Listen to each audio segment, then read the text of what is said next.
There is actually such a thing as British English. The Cambridge English Dictionary defines British English as the English language as it is spoken and written in the United Kingdom and certain other countries in the world. The example it gives is in British English, people say lift instead of elevator. The term British English usually comes up when you're learning English as a foreign language. English language learners sometimes express a preference. They prefer to learn British English or American English. And there are differences between them, not just in pronunciation, but there is also different vocabulary. So if English is your native language, you will probably not refer to it as British English or American English or Australian English, but you will just call it English. But English language learners will often describe the English they're learning or they're wanting to learn by adding a determinant such as British or American. How do you use shall in English? You can use it with I or we to make a suggestion. For example, shall we go out for a walk? Which means my suggestion is that we should go out for a walk. And I want to know what you think about it.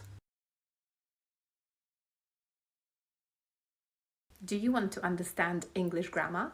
Do you want to know the difference between the past simple and the present perfect?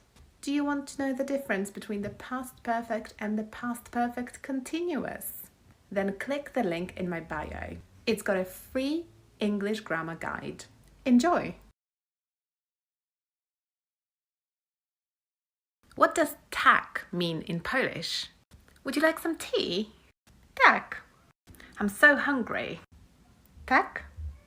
I won the lottery last week. Tak. How do you switch this phone off? Tak. Excuse me. Tak. What's the difference between I've gotta go and I'm gonna go in English? I've gotta go is I have got to go, which means I need to go. For example, I need to go because my friend is waiting for me. I've gotta go because my friend is waiting for me.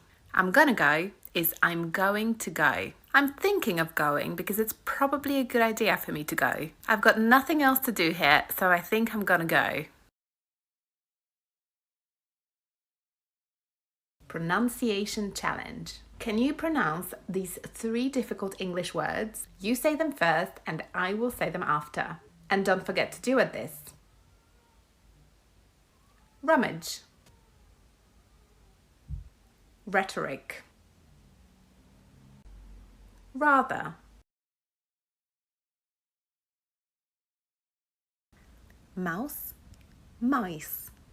Die, dice. Sheep, sheep. Leaf, leaves. Goose, geese.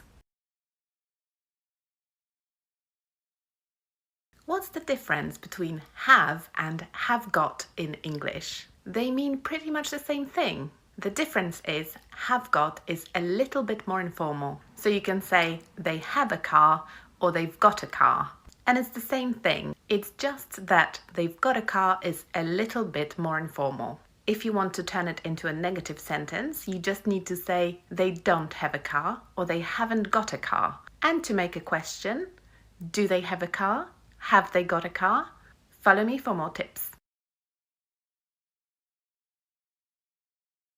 What does nevertheless mean in English? It means despite what has just been said.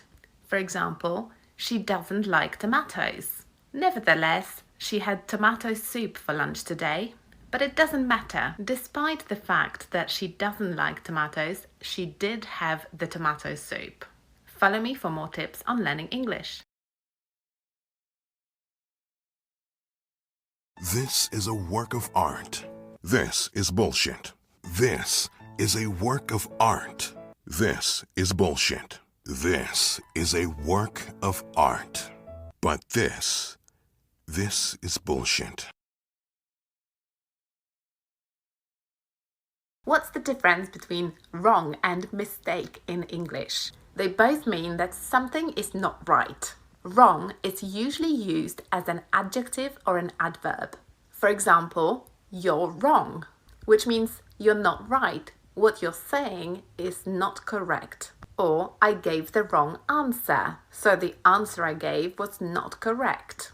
Mistake is a noun, so you can make a mistake, which means you did something incorrectly. For example, I was going to buy orange juice, but I made a mistake and I got grape juice, which was disgusting.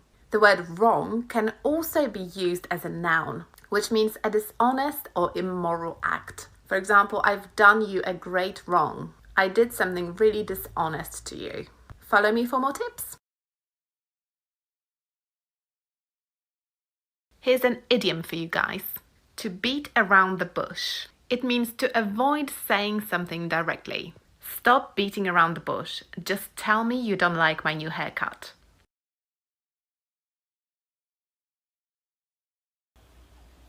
What do you mean? What do you mean? What do you mean? You what? Eh? What's the difference between he's gone out and he went out? He's gone out is something you would say if he went out and he is still not here. He went out is just an action in the past. So maybe he went out outside, but now he's back home. Follow me for more tips on learning English.